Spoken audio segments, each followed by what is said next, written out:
Turn up your radio. It's time for DeLorean Talk with your host, Dave Tavers.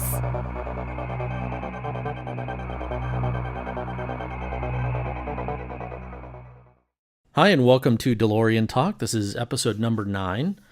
Today we have Manson Cheung. Manson, thanks for joining me. Oh, thanks, Dave. Thanks for letting me be part of this.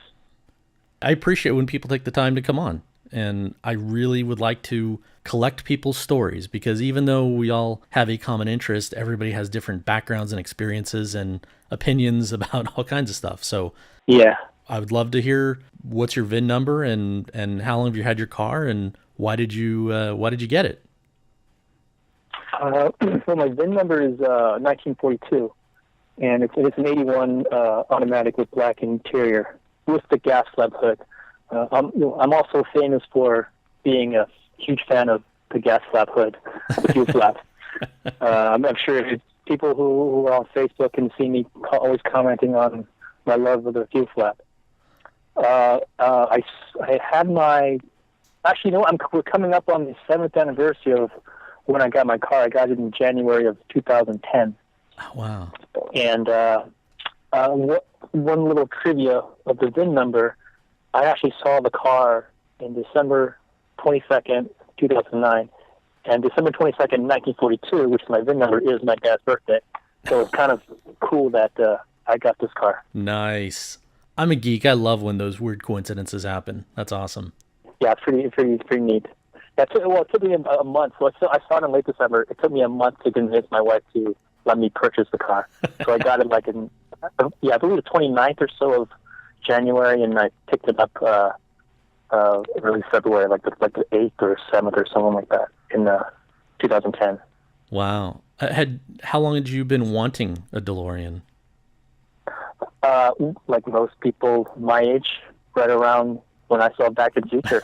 Well, actually, I saw Back to the Future and thought, what a cool movie, what a cool car, great story. And then a few years later, I actually saw like the real car driving down the street, and I thought, that thing was real, Like I didn't think, because there's no other car out there like it, really, visually. Yeah. So when I saw it, I thought, one of these days I'm going to have to give me one of those cars. And it took many years, and timing and stuff, and financial issues, and I finally, pulled the trigger 7 years ago. Were you on the hunt, or did it just kind of happen? I've been on the hunt, quote unquote, for I would say since like 2000 or so. So about 10 years before I got it, but not seriously because I didn't have a garage to put it in. I was living in an apartment, so it was only street parking. And then once I got married, we got like a town home. So there was a garage, a space to actually put it. Yeah. So then I got a little bit more serious, and I would go, on and off. I would search for it on eBay, Craigslist, even DeLorean.com. Back then, they were selling cars. So one day, I just went to DeLorean.com, and I saw it was a black interior automatic, and I thought, cool, I like black interiors, and it was an 81, which is the first year. So that's what I wanted, and of course the fuel flap. So I went down to, it was Garden Grove at the time, DMC, California. And I looked at the car and thought, that's pretty cool. It was the first time I actually, sat in one. No, second time I sat in one. It was the first time I drove one. And I took a while, about that month, to convince my wife, and she let me buy it. Did you take her down to see the car, or was it purely on your side?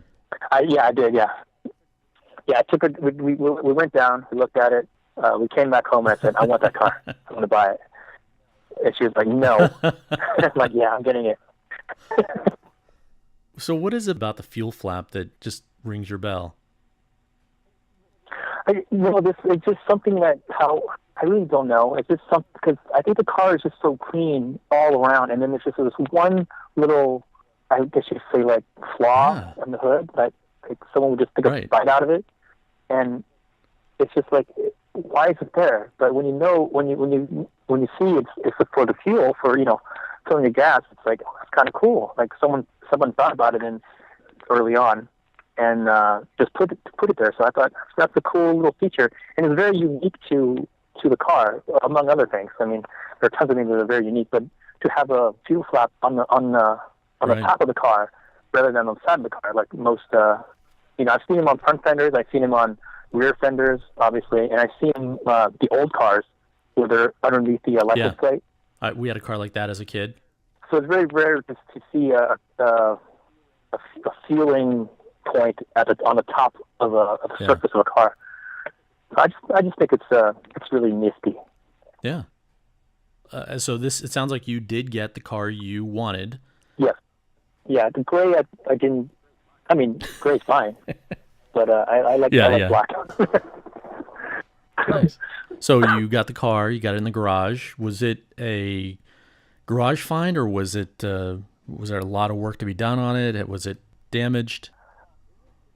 It was in pretty good condition, except there were some issues with it. And from the beginning, there was, I think, a head gasket needed to be replaced. So I bought it, and then they had to replace the head gasket. So I didn't pick it up until like a week later. And then through the years, there have been many DeLorean issues, Sure. I guess you can say, with it. So I've had many repairs and grades also, which are optional. Like I've lowered the car, changed the shocks, the springs.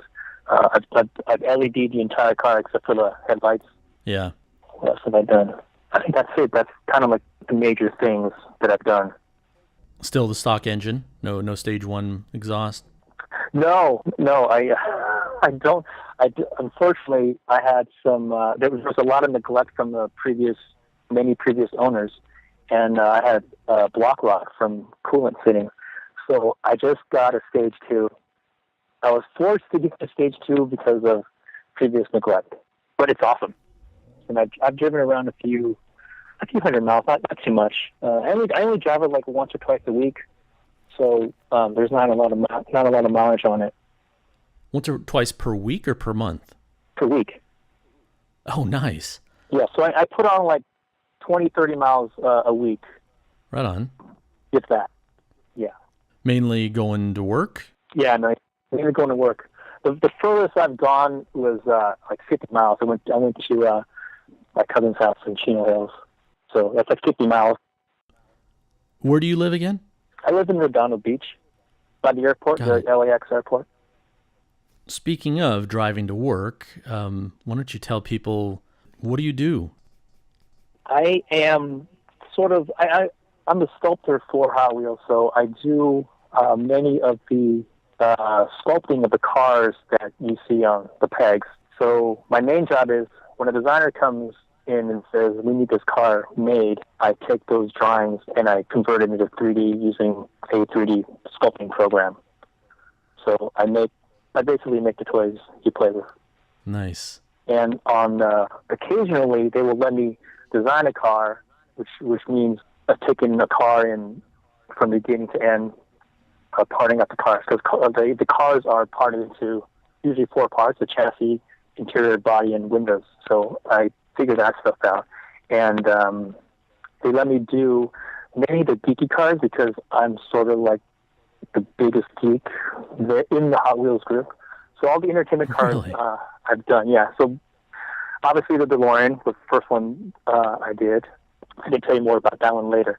I did the Back to the Future car, all of the Back to the Future cars for Hot Wheels. How many versions are there of the Back to the Future cars from Hot Wheels? Okay, there's I think 5. I think there's 5 versions. So there's there's part 1. There's a part 2 hovering with no wheels, and then the part 3 car. That's just in the 64th scale, and then I've done 50th scale, 48th scale, and 18th scale. Wow. And I think it was like maybe around 10. I'm not sure. I know I've got one of Biff's cars. This car, the Ford? Yeah, 46 Ford. It's got the removable manure on top. I did not work on that one. Very cool. So you've gotten to work on a lot of the DeLoreans there at Hot Wheels. I worked on all of them. Yeah, every DeLorean, which is only like 1 or 2, really, if you think about it. And every Back to the Future, actually every Back to the Future item at Mattel I have had some sort of involvement in, because they kind of come to me because yeah, like I said, I'm unfortunately or fortunately I'm the nerd of the group, so they give me all that nerdy stuff.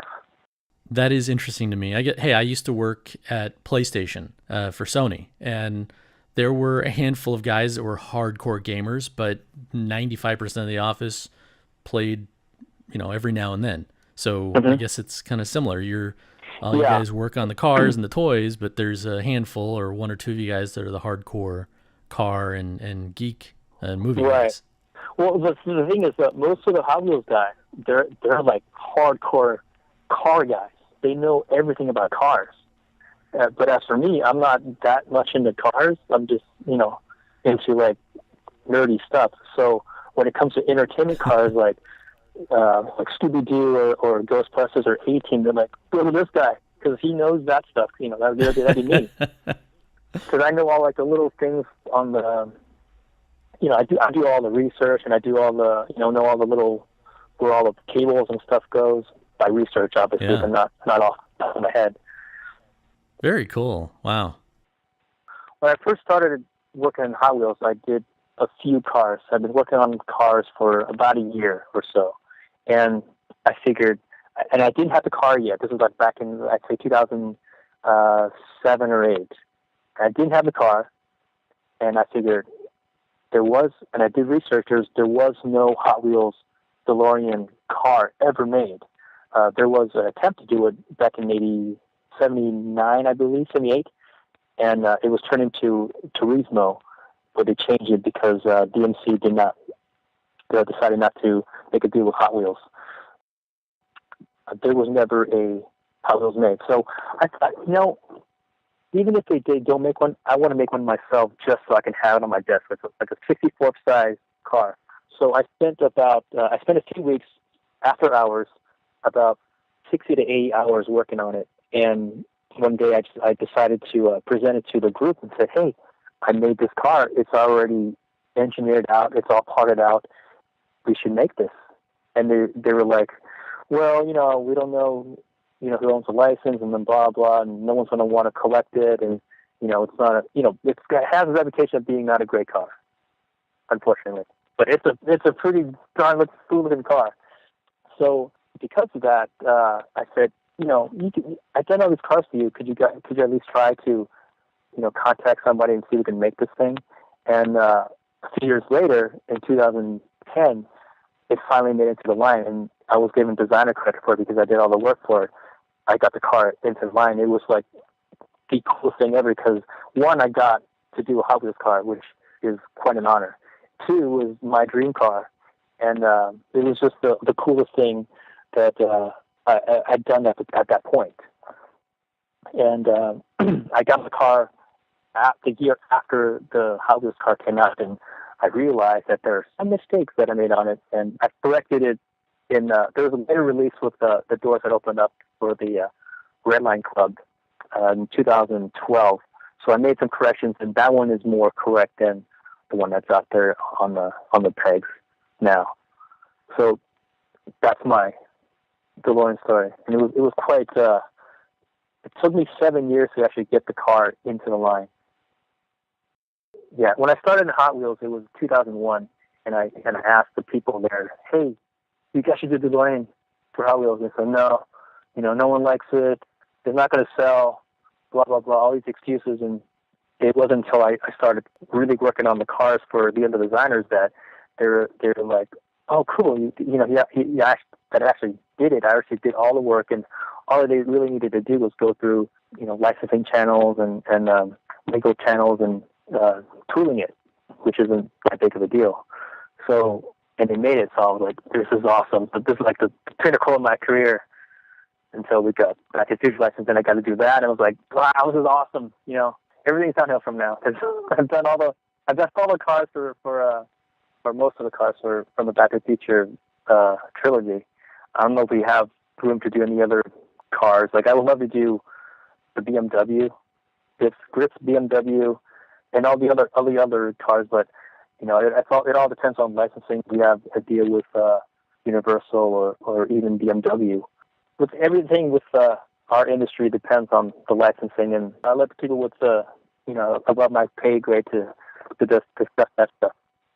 I'm just a low guy in the totem pole, just making cars. In 2015, we did a treasure hunt, which is like I guess Hall of Fame of Hot Wheels.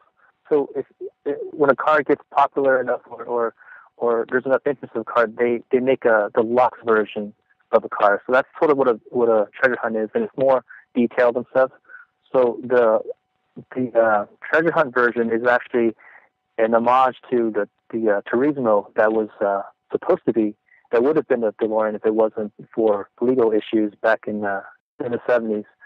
Oh yeah, also that DeLorean in the 70s was actually based on Proto 1, the prototype car, not the production one. And I think that's one of the reasons why DMC didn't approve it, because it wasn't the production model. Yeah, and I think there was I think I heard that they were DMC was working with some other car company like Maisto or Tomita to do a car. I would love to do a Proto 1, like a prototype version of the DeLorean for a Hot Wheels car, but we'll see. It took me 7 years to get this one, so I don't know. What a dream. There's not a lot of people that have had a chance to be so connected to, especially Back to the Future, but any movie throughout time.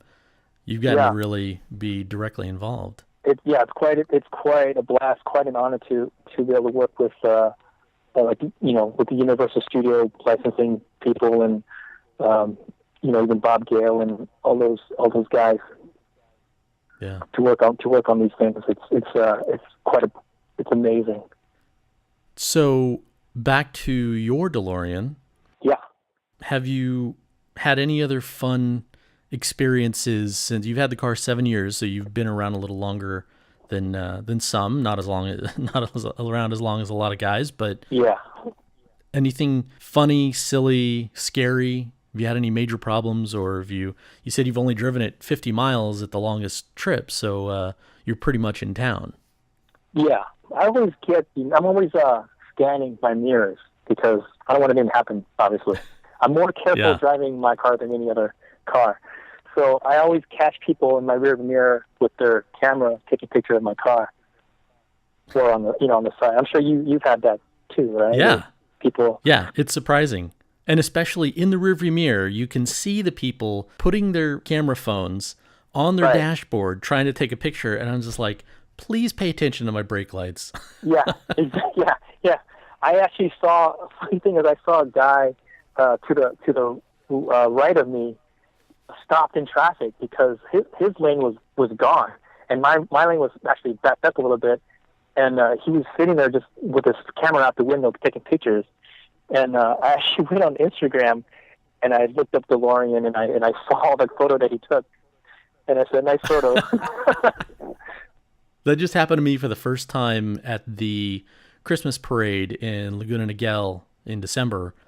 After the fact, I was on Facebook looking at something, and randomly, I didn't even go looking for it, here pops up a picture that a friend had posted who lives in South Orange County. She took a picture of me in my car. I didn't even know she was there. I didn't know she'd taken the picture. So really funny to see me in my car, a picture somebody else had taken. Yeah. Yeah, not many people have that experience. Yeah. I always try to look on social media. Like when I see people take pictures, I'm like, I want to see if I can find myself on there, just to see if they post it or what they say, or I'm sure it's some Back to the Future comment or something. But it's kind of fun to actually slow down when I see people pick up the camera, just so give them a little chance to take a photo. It's so fun having the people giving the thumbs up. That I get a lot of thumbs up, and that is a lot of fun. What's the best one you've got, like from a car, or a thumbs up? I guess I'm more surprised at the younger kids that like the movies, because over the years I've had enough friends that have kids that are now 8, 10, 15 years old, and they've never seen the movie. So the car looks cool in itself, but they don't have the Back to the Future reference. So, maybe 6 months ago, I was someplace sitting in traffic, and there was a like a 4Runner sitting next to me, fully loaded with a couple of adults and a couple of kids. And I didn't have the doors open, and we were just sitting in traffic, but I could hear somebody say something, and they're like, "Hey, Back to the Future." And then both of the side windows went down, and the kids are all, 3 kids are hanging out of the passenger window, the back passenger window, and the parent up front or the adult up front is trying to get pictures with their camera. And Nice. that was pretty fun. And, I rolled down the window, give a thumbs up. If the traffic had moved slower, I might have opened the door for them, because that's always fun to just shock people and be driving with the door open and, on the street.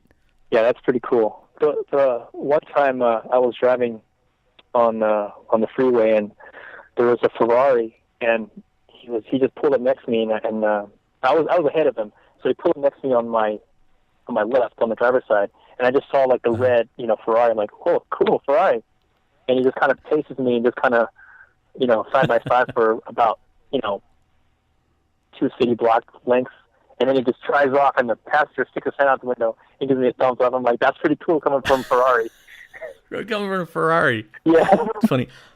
I don't remember if I told this on one of the earlier episodes, but probably it was either the first or second time I was driving the DeLorean after picking it up and it had gotten all worked on, driving on the free. And I probably was coming back from DMC, California, just in this last year. And the freeway was pretty open. There was not a lot of traffic. It was during the day. And as I get on the freeway, I can see over in the fast lane a Crown Victoria old police car painted up with a bright green spray paint painted across that says Joker on it. And as I sped up on the freeway, I could just see that the guy driving the car was in a full cosplay Joker costume. And I was like, wow. How that's pretty amazing. Well, he kept going, and there was some traffic, so I worked my way over to the fast lane, and I'm driving. 5 minutes later, I had lost track. I wasn't paying attention to the car. 5 minutes later, he pulls up next to me on the passenger side. I'm in the fast lane. Pulls right up to me, honks the horn, gives me a thumbs up. And I start pointing at him, going, no, you, thumbs up, thumbs up. He was in a full cosplay in the Joker car. That was very fun. He was headed somewhere, hopefully not just driving around like that. But that was pretty weird. That's pretty cool. Well, you're in Southern California too, right? So there's a lot of right, exactly. That could be a guy doing a gig or something. Yeah, and that's what I was thinking is, it must be somebody going to an event or something. Right. Oh, pretty cool. So you recently had a stage 2 put in. You said you've LED'd the car. Right. In fact, I'm really crazy excited. I've had my car. Actually, I picked it up. My 1 year is coming up pretty quick. I bought it on my birthday, November 6th, but then it was in the shop for several months because the car sat in garage for 27 years, so I had a lot of work to be done. But when I picked it up, I had bought the LED kit. No, that's not true. A couple months later, I started having brake light problems, so I bought the new boards for the taillights, and then I bought the whole LED kit. Yeah, and it turned out that it wasn't actually the boards. It was just the switch underneath the brake light switch on the pedal itself. So I replaced the boards, took the lenses out, completely cleaned them 100%, and put them back in. Still wasn't working. So it turns out it was the brake light switch. Well, I had never finished putting all the LEDs in. I had only done the taillights. So a couple months ago, I went and did a music video shoot where they wanted a DeLorean, and they did amazing lighting, and the car looks great, and their lighting, it's inside of this, sound stage. And when we opened the doors, I had never put the LED lights in the doors. I just hadn't gotten around to it. So they said, "Oh, can you turn the lights on?" Well, I put the fuse in, can't get the lights to come on. I was so disappointed. I said, "Okay, that's it. I'm doing it." So a couple days later, I came home, I pulled everything out, pried one of the door markers, pulled the bulb out, go looking through my bag of lights, no door lights. Turns out I had bought all the exterior LED lights, but I hadn't bought the quote-unquote interior set. So I was really bummed out. Went back, DMC, got the kit, and literally 1 week ago, it was last Wednesday, Gordon Carpenter, another DeLorean guy from San Diego, who was up here, and we were in a parking lot. We were actually at the downtown Disney parking lot while his wife was having lunch with one of her friends, and we swapped out all the lights. So finally, after a year, I now have door marker lights, and I am ecstatic because every parade, every car show, everybody else has their doors open and the lights are on. And I'm like, man, I got to do it. So yeah, really excited about that. I still haven't done the other marker lights, the outside marker lights, but it's just time. I just haven't gotten around to that. But the doors, when they're open, you want them open and lit up. So I'm very excited. Cool. Yeah, it looks so much better, doesn't it, with the lights on? Oh yeah, totally. Yeah, I love how the lights are on front, the back, and the sides. Yeah. When you open it. Yeah, very symmetrical. Yeah. The whole car. And I'm sure that's why you with the gas flap, that does make sense, because you look at the car, and other than the steering wheel, the car is really symmetrical and looks really good. And then you got the gas flap. Yeah. You've seen those original pictures where, I can't remember, it was one of the early cars had the big round circle on on our driver's side, on the left side of the car, up in the front left quarter panel. Really? You seen that pic? Or no, I'm sorry. I think that was the wood model, the full-size wood model. I don't think I remember seeing that. I mean, I have the books. I can check on it. That's that coffee table book. Yeah, I have the CD with them. I have one. I have that. What's that called? The gold something. Gold. I don't know. The black cover. I forget what it's called. It's an older stainless illusions. Oh yeah, stainless steel illusion. Yeah. Yeah. I have that one and some other one, and obviously the one that just came out that you were just talking about. That DeLorean. The Barry Wills book. Yeah, I have that one too. John Z. DeLorean and me. Yeah. I got all those books just for research. Yeah, same here. Research. Yeah. Yeah. When my car was still in the shop, I had stopped by once or twice, and one time I bought that like $130, the big giant square book that's really heavy. It's embarrassing to say, I still have not opened it. I really want to open it up and study it, but I've seen the other pictures. Yeah, I know what you're talking about. I opened it once with gloves. Right. It was expensive, and it's so beautiful. Yeah. I have white gloves, and I opened it, and I looked through it. I looked through it once, and I put it away, and I haven't got back to actually reading it. There's so much other books that I'm sort of looking over right now. I know. Boy, Barry Wills' book, there is so much in that. I keep picking it up, and I'll get through like 10 pages, but that is a jam-packed book. There is so much writing in there. There's so much history. I want to absorb it, and there's too much in there to catch it all. So I put it down, and then I pick it back up, and then I don't remember what I read before. That would be a fun book club book to study with other DeLorean owners and really discuss and debate chapter by chapter or page by page even. I know. That is a lot of text in there. Yeah. I actually have not started reading it yet because it's so intimidating. Because I want to start it and finish it, but it seems like, oh man, I'm not a very good reader, so it might take me like a year to read. I really want a digital version of that purely for the searchability, because I want to be able to do a search for gas flap, right? The word gas flap has to show up in that book 20, 30, 50 times. There's so much data in there. And try to remember where it's at now. Luckily, Barry knows his book inside and out, so whether you post on the message board or directly email him and say, hey, where is this at in your book? I've done that a couple times, and he's like, oh yeah, try these pages. Like, that's amazing. Oh. He really knows the data in there, but he lived it. So, and he's the one that put that book together. That's pretty cool. That's really cool that he was able to write that and share his experience with everybody. Yeah.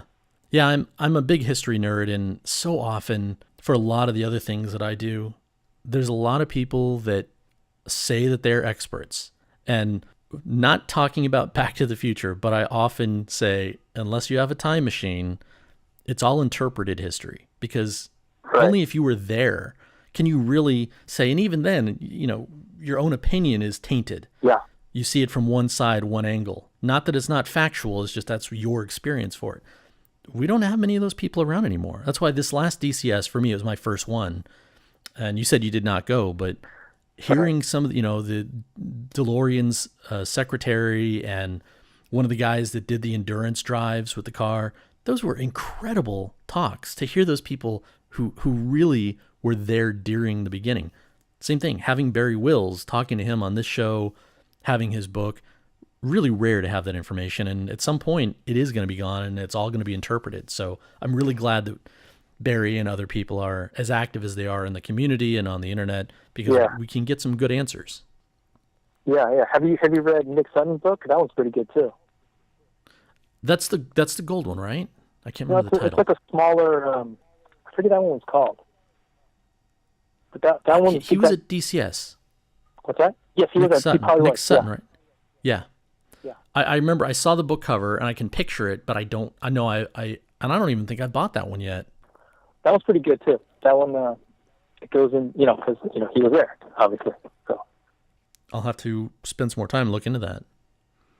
So during your 7 years as an owner, do you have any favorite DeLorean events, or have you taken the car to many things, whether it's parades or car shows, or you said you've been to a couple of DCSs? DCS would be, the two DCS events that I went to would be my favorite events. Even though my car wasn't there, I was asked by, actually I went to the Houston open house in 2011, and Ken Kunstlik was there, and he asked me if I wanted to go to the 2012 one in Florida. So I went to that, and then I was invited back to a 14 one, and I got to speak at both of those about the Hot Wheels and all that. Oh, right on. So that was quite enjoyable and kind of scary, because I'm not a very good public speaker. If you went to those, you would realize that I was not that great. But it was a fun experience, and I met a lot of people, and I would say half my friends on Facebook are DeLorean owners and enthusiasts. Hey, as long as you're talking about something you know about and you're passionate about, you're going to do great. Well, I tell people that I may not know DeLoreans and I may not know Hot Wheels, but I know everything about the DeLorean Hot Wheels. but only that. That's it. So the DCSs, those are your favorites. Have you done many events with your car? I've only done a local car show, Car and Coffee in Palos Verdes. I've done it like 2 or 3 times. Usually it's the first, I believe, Saturday, 7 to 9 or something in the morning. So I've done that. I've done that like freaking early. Yeah, that's why I've only done it 2 or 3 times. It's too early.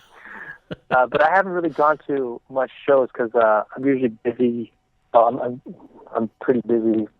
Work takes a lot of my time, and then weekends we do a lot of excursions to, shopping and basically catch up on the week that we haven't done during the week.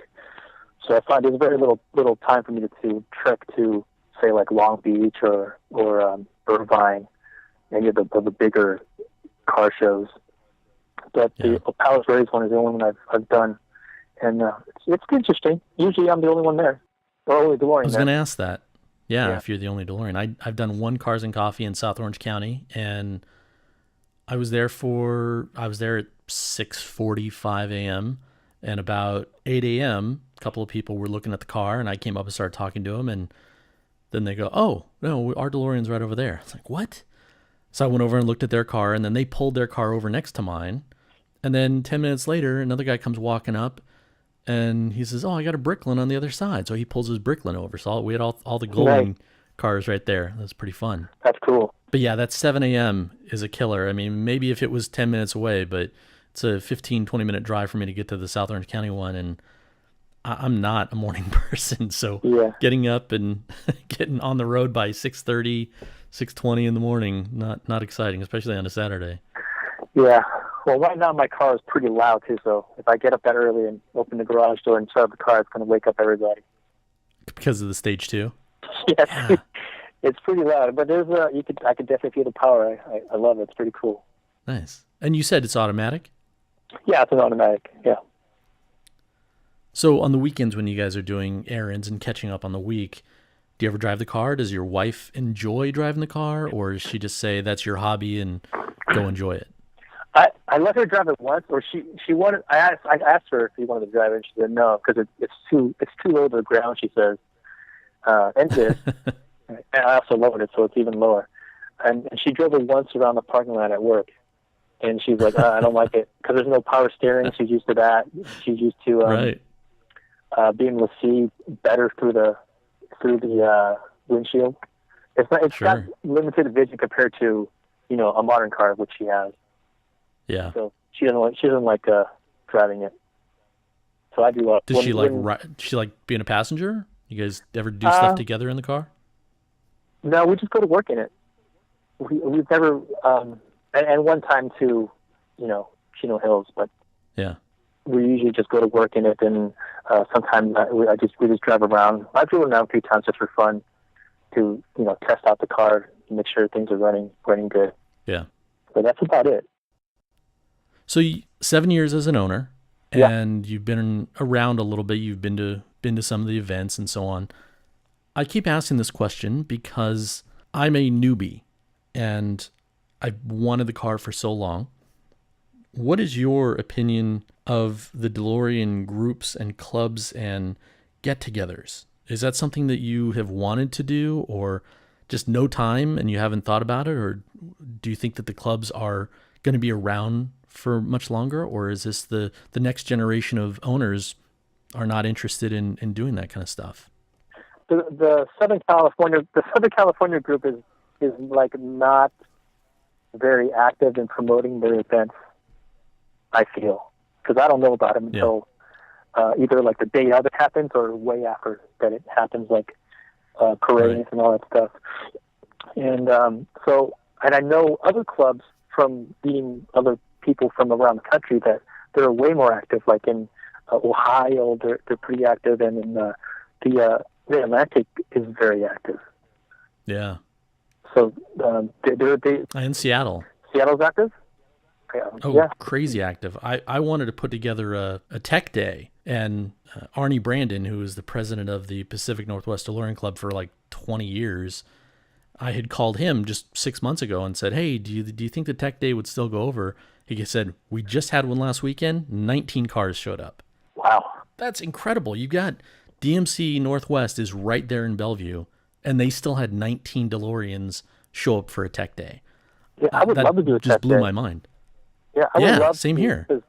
I would love to have someone, I would love to have someone look over my car, and I would like to look at other people's cars and compare notes. Not that I can bring much to the table. Yeah, just compare notes. Like, oh, that's a cool way to do. Because I've done some customizing, but not really huge customizing things. Just very minor, nickel and dime stuff. Nothing big. Because off the record, you can go ahead and post this, but I can make things on a computer, so I can print them too. So I have made prototype parts for the car, and they're not really they're not functional parts. They're just plastic. They look good. Parts. Sure. They just look good. They're just like finishing parts that I just put on the car, and I wouldn't mind sharing some of those parts with some people, or if someone else has some neat stuff they can share. So. Yeah. I don't know. I don't know if there hasn't been any tech days in Southern California. And I don't know. If they are, they're probably too far away. That's why I asked. Well, and that's the other problem is the San Diego there seems to be a handful of people in San Diego that are pretty active. So I don't know. But even if you look at, I lived in Culver City right next to you for a couple of years. Coming down to Anaheim, Orange County, South Orange County, that's an hour drive with traffic. So I didn't come down much. Yeah. I moved back to Anaheim just in the last year to be closer to Disneyland, and now it's hard to get up to Culver City and LA and Burbank. Oh yeah. So having an event, a tech day or a parade or something else like that, it's a pretty big commitment. Now at the same time, we're probably spoiled because you look at people in Ohio or the Pacific Northwest. They don't, they got to drive a ways as well. They're not a big giant city like LA. Yeah, but I think their hour drive is more like, a good 100 miles, whereas our hour drive is like 25 miles. And it takes the same amount of time. Yeah. Yeah, my commute to work is 5 miles, and it's a 20-minute drive. Right, for 5 miles. For 5 miles, yeah. Yeah. Well, what kind of things do you want to see in the DeLorean community in the future? Have you thought about it? Have you ever thought about what's next for us, next generation of owners? I've never really thought about it. I just thought I would like to see on Facebook, Chris Burns. You know Chris Burns?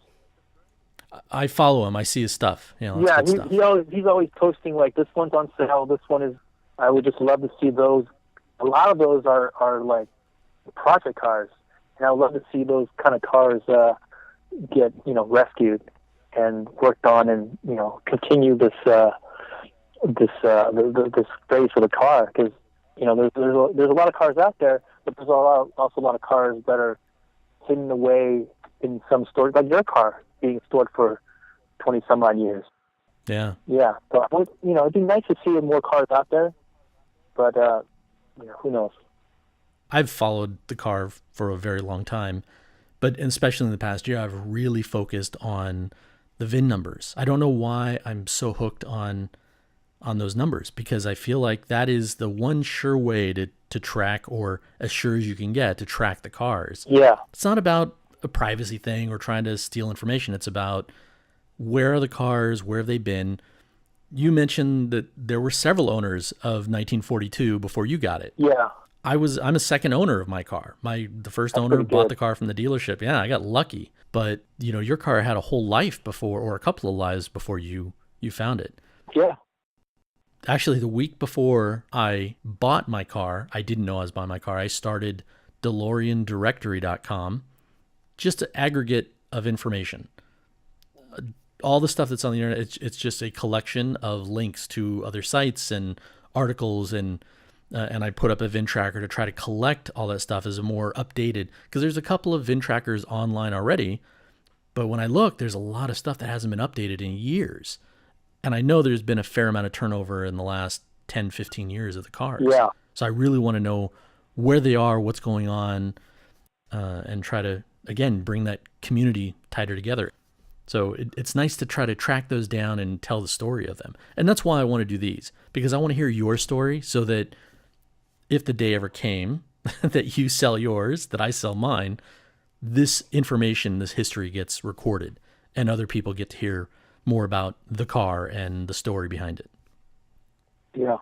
Well, you also have a blog that you write your stuff on, right? For my own car, DMC10515.com is just every time I do something fun with the car, or I break something, fix something, I try to keep that updated. I'm a geek. I do web stuff and software for a living, so it's really easy to do that stuff. Oh, okay. Yeah, I do that too. I write down some stuff too when I do when there's changes. Whether I do it or have Hunting the Beach guys do it, I write down like what has been done, so there's sort of a record somewhere. Yeah. Speaking of that, I recently found a piece of software for tracking fleet maintenance. I'm a data guy as well. I love data. It goes back to the history thing, but for companies that have dozens or hundreds of cars, you need to have a fleet manager who keeps track of when the oil was changed and what accidents, and when tires need to be replaced, and when parts go bad, who did it, when was it done. Mm-hmm. And I really wanted to do that with my car. So I've been hunting for a year trying to find something that was either free or reasonably priced that had all the features I wanted. I finally found something. I've been playing with it. I've been adding all of the invoices from DMC California to it so that I can keep track of what was done and when it was done. I'm really excited. So that's something that I'm not quite ready, but once I'm ready, I'm going to put it up on DeLoreanDirectory.com and share that, because I think that other people might find that interesting and useful. There's a lot of ways to do it. You can do it in an Excel sheet. You can record it just on a regular web page, but there's something pretty cool about having specific fields set up for a part number and an amount a date, all that stuff. Yeah. That's good. And then you can just look up the part number and see what time, when you last replaced it or worked on it or something. Yeah, exactly. Doesn't need replacement. Now, of course, it's harder for you. You don't know all the history before you got your car, and plenty of people don't know the history. But at least from the day that we buy them, we can start keeping track of them. Yeah, that's what I try to do, because I know, because before I got my car, I did like a Carfax. I had a Carfax thing sent to me, and there was like 7 or 8 owners before me. What? So yeah, it's amazing, isn't it? Holy, 7 or 8. Was the car always in California? No, it wasn't. It was sold to some company it was a company car in Texas. So it was originally sold in Texas to a Texas, I think it was like a gas company. I want to say Arco or Texaco or some other. Wow. And it stayed in Texas for up until when did I get it? Up until '98, the year before I got it. In '98, somebody from Anaheim bought it from DMC Houston, because it ended up in Houston sometime around in the late '90s. So in '98, someone bought it, and I guess he took it over to Anaheim, and in less than a year, he put it up on sale at DMC California, and that's when I found it, and I thought, okay, cool, so I'll just get it. And then, after I did the research, I realized, wow, this thing was in Texas for like 20 some odd years, and then the last 2 years, it's been here. So luckily it wasn't in any harsh environment like, the Northeast or something. Yeah, the rain and the snow and the cold. Right, yeah, so it was in dry, hot Texas, and then here in sunny California. So luckily, my frame is pretty good.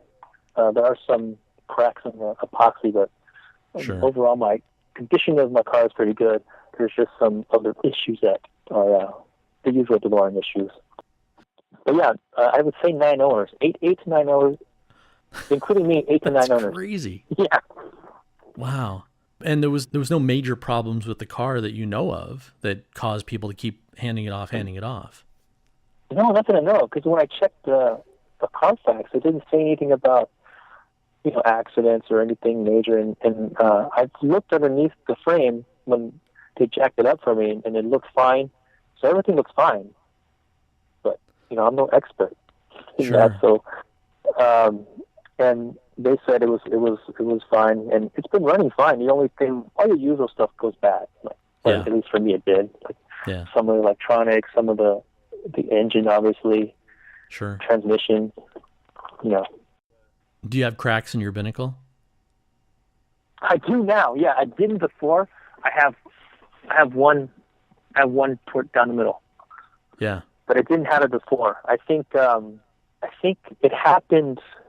I don't want to say for sure, but it may have happened when it was at DMC California, because it was outside and inside and outside and inside. Right. So the heat and cold, because they bring it out during the day when they work on the cars, and they bring it back in.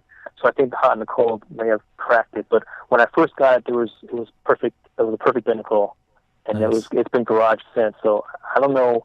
It may have been happened during work when I parked it outside.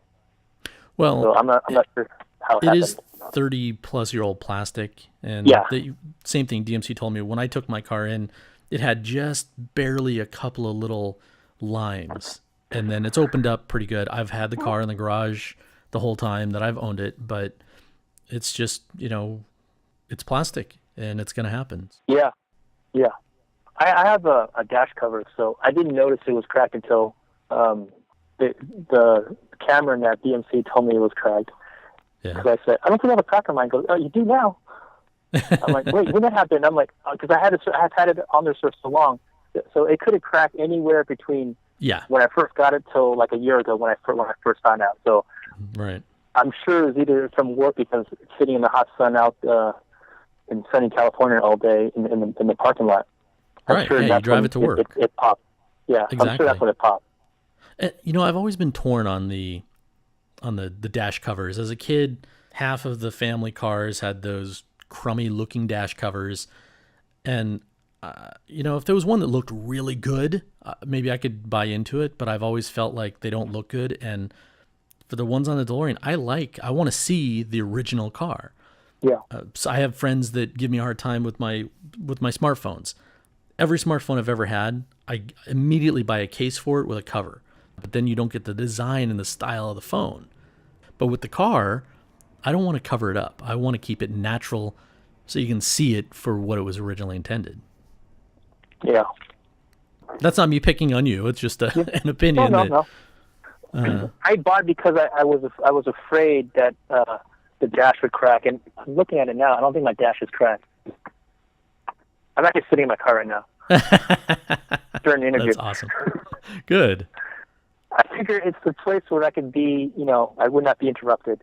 So you've been in the car the whole time. That's very cool. I've been in the cool. car the whole time, yeah. Just in my own sound studio. That's funny. I don't think anybody else has been in their car when I've talked to them. Really? You're the first, yeah. But that's a good idea. Say, hey, go sit in your car. That makes sense, right? Yeah.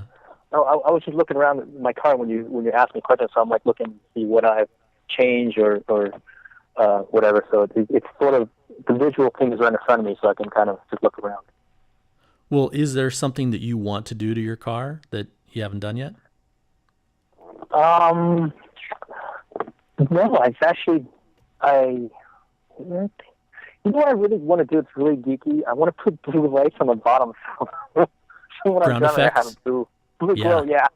Yep. It's really geeky, but that's one thing that I wanted to do for a while. But obviously it's non-functional to the car. But as far as any upgrades or anything, with the cost of the engine and the transmission and all that stuff last year, that was a huge chunk taken from my wallet. So I'm done for upgrades for now. I just want to drive it and enjoy it for what it is. Yeah. Well, if you do get to that point where you start to research or come up with something, I'm with you. I tend to be a purist. I want to keep the original stereo. I've got a Bluetooth board that will play. It's a 400 watt output Bluetooth board that will play music right from the phone. Really excited about that, but it's non-visible. So I'm excited about that. I have never been a huge fan of ground effects. Never would have thought I'd put it on a car, but sometimes you see those really cool cars that people have spent $100,000 on and a lot of time, and it looks pretty cool. I actually feel the same way as you. I would like to do that on the car, but I need a little bit of a push. So if you get serious about it, nowadays waterproof LEDs cost basically nothing. Yeah. I'm game if you want to trade notes, because I've done some LED stuff. I purchased the LEDs. I have them. I have the strip. I just haven't installed it because I wanted so I could turn it on and off and stuff, but I just haven't figured out a way to do it. So once I figure it out and actually do it, then I'll definitely share with everybody, because every time I do something different, I write it on my little blog, and I don't know who reads it. I don't think anybody does, but it doesn't really matter. It's for me anyways. Did you buy the flexible roll, or are they hard strips? Yeah, it was a strip. It's about I'm looking at it right now. It's about maybe 4 feet long, and it's an LED every 2 inches. So it just lights up in the blue glow, and it's have 2 strips of it, about 8 feet of it. So this is a hard strip. It's not flexible. It's flexible. Oh, it is. Okay. It's flexible, and it has a sticky back on one side. On the back. Okay. So I can just stick it to the bottom of the car, but I just need to figure out a way to wire it into somewhere where I could tap into the battery and then have a switch on the center console or something. Well, but you know what? I'm not an electrical engineer, but I would say you don't need to worry about tapping into the battery to the car battery power, because those things take so little light. You can't legally run them when you're driving on the road in California anyway. So it's really just going to be when you're stopped. I think the cool thing would be is to have it on a remote control, because being in the car and flipping a switch, that's great. But it'd be nice to be able to, when you're, looking at it in a parking lot, just to remotely turn it on. That would be really fun. Oh, neat. Something to think about. Yeah. I like it. And you can run that stuff off of just regular batteries. You just need a battery pack. You could stick that in the box behind the seat, or even just in the Yeah. So yeah, you could put a battery pack right there in the parcel shelf or someplace like that. One of my biggest issues is I don't want to do anything to the car by myself because I don't know what I'm doing. I just replaced one of the headlights burned out, and I went. That's not fun. I've done that. Yeah, well, sure enough, you did. So I got the workshop manual, found the page. Oh, great, there's 4 screws. So I go out there, take the screwdriver. Oh, you have to actually literally bend the front fascia to get to the screws. And I'm thinking, there's no way they intended that. But yeah, that's exactly how they expect you to replace the bulb. So you have to jam a screwdriver in, push the fascia out of the way, unscrew them, putting it back together. 2 of the 4 screws I lost inside the fascia. They're gone. Nice. I lost 1. You lost one. Yeah, I lost. Well, there's 4. Well, there's 8, right?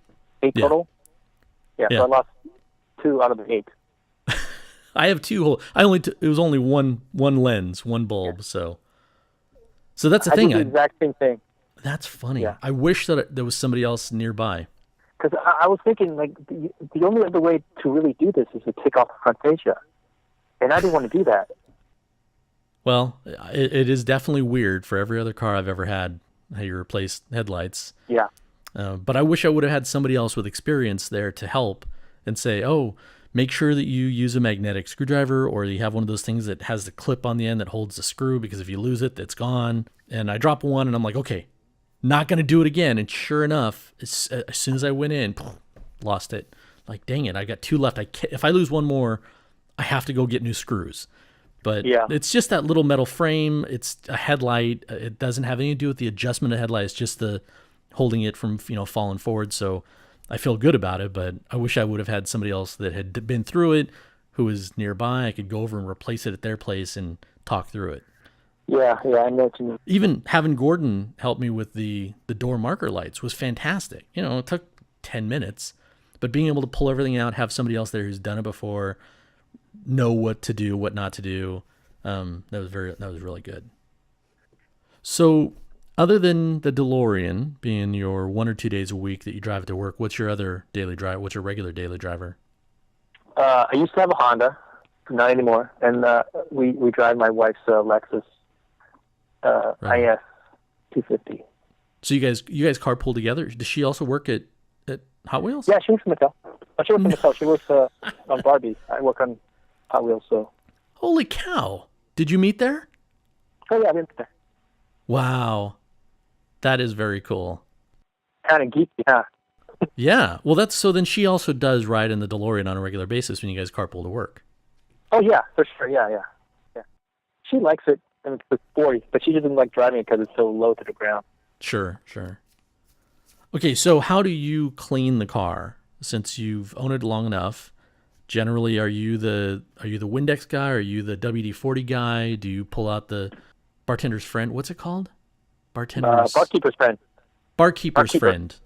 Yeah. What do you use for keeping the stainless clean? In 7 years, I've actually never washed my car because it's always Inside. indoors, and when it's outside, I rarely drive in the rain. And the only way I've actually really cleaned my car is I use those what do you call those things? They're wet wipes. Yeah. Like the Lysol, disinfectant wipes. Yeah. So I use that because it's just stainless, right? There's nothing, Right. nothing Yeah. really sticks to it that hard, that easily, and I don't let like dropping stick to it longer than it needs to. So if I see Sure. a dropping or something, I wipe it off right away. But I use those disinfectant wipes, and I just go with the grain, and I just go all the way around the car, and that usually does it. And I have yet to wash the car. The guys at DMC wash it when I take Sure. it down to do repairs and service. So I don't scrub it. I feel like the grain is dirty. It sat in a garage for a long time, and Yeah. I've never been happy. I feel like I want to get out there with a soft bristle brush and that barkeeper's friend and just give it a good scrubbing, because when my car is by itself in a parking lot, it looks incredible. Then when it's parked next to Roland Hoffman's car, my car looks like crap. His car is pristine. Like he must use toothpicks on the grain. It looks amazing. Yeah. I really want my car to look better, especially when it's parked next to another DeLorean. Yeah. Mine looks like yours then, I guess. Probably it must. Because mine is. Yeah, because I've never scrubbed it. So in my 7 years of ownership, it's never been scrubbed for sure. I'm pretty sure, unless I don't think the DMC guys, really go in and scrub it. They just hosing it off, wiping it down. Yeah. Yeah, they don't really go into deep into the grain. So I do need to do it one of these days, but it's hard when you're in California, with all the drought emails and letters and commercials you see. Yep. Drop your water usage 25%, 30%. Like, oh, all right. Yeah, washing a car doesn't fit into that. Yeah, people report you and stuff. Well, I had that thought for a tech day, right? Along with looking at all the other fun stuff, I feel like that could be a good time to do a group car wash, right? Where, hey, nice. Yeah. here's some good material, whether it's a certain kind of sponge or certain rags or certain soap, something, that works really well. And, it's not a bikini car wash. It's just, hey, let's all clean the cars together, do some other maintenance. Because I know in Seattle, I remember going to a couple of tech days even back then, and there were guys that they would do the torsion bar adjustments. They had the jig for the back, for over the engine. They knew what they were doing. They'd done it enough times. They would pull the wheels off and they would fix the calipers and, straighten them out and re-oil them and do whatever they have to do. It was really helpful, useful to see that stuff. I wasn't an owner, so I wasn't as interested in the details, but now it would be great to have more people around that says, oh no, this is a 10-minute thing and I've done it, 6 times since I've owned my car. Let's do it. It'd be pretty easy to fix. Yeah. Got to try to get more people to commit to weeknight not cars and coffee, but I keep wanting to. I have this vision that I want to get people to join, like on a Tuesday night, or Wednesday night, Thursday night. Hey, we're going to drive the DeLorean to this XYZ Starbucks or this Ruby's Diner or whatever it is. Get together for an hour and have coffee, have a soda, have a sandwich, talk, have the cars together. People like seeing them. It's fun to get together and share stories in person, and should be pretty easy. Because if you say, an hour on a Tuesday, Wednesday, Thursday night, you tack on some travel time on either end, and, maybe it's 2 hours out of your evening once a month. Yeah, that's a good idea. Just gotta get people interested enough to, go do it. Yeah, and the time. Yeah, yep. Okay, so one question I've been trying to ask a lot of people as I get ready to close out: what is in your trunk right now? Or do you have to look? I have. I know. In the front where the cover, that little hole is, where the jack is usually is. Yeah. The front. So I have tools in there. So I have wrenches and a breaker bar and a torque wrench in there. And then in the main compartment, there's not a lot of space. So I have the luggage rack. I have a car cover with the cover, some towels. Yeah, that's it. That's all I have. But I know obviously the spares in there. Sure. In my cubby hole in the behind the driver's seat, I have more tools in there, and just tools like screwdriver, fuses. Of course, you gotta have fuses. Yeah. And a few wrenches and pliers. It's a normal regular stuff that I could use in emergency. That's about it. Awesome. And I have a fire extinguisher behind me. Yeah. Just in case. Yeah. And I just installed, I don't know if you heard this thing called Blaze Cut.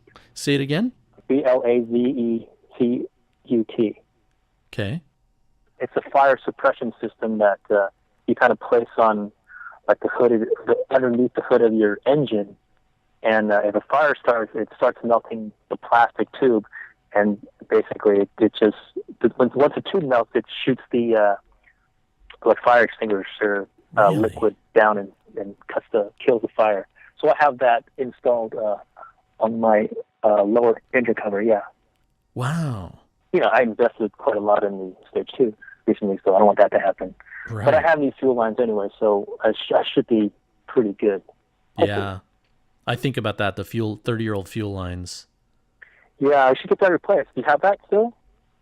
Yeah, they're the originals. So I'm interested in that Blaze Cut. Is that on your blog? Yeah, it is. It is. Yeah, what's your blog address? Sure, it's awildermode.com. It's awildermode.com. awildermode.com. Right. Yeah. It's probably easy if you put /DeLorean, because I write about other non-DeLorean stuff in there also. All right. Yeah. Left-hand corner, there should be a search. You just put DeLorean, and then all the DeLorean stuff will show up. That's easy to search because there's a bunch of other stuff in there that's not DeLorean related. Got it. Yeah, because I definitely want to look at that blaze cut. That sounds very interesting. Be a good backup. Yeah, I just recently installed that, so it should be the December entry. So near the And top of the. you installed it yourself? Yeah, it's just a couple of zip ties. Really? I just go through the grate on the engine cover.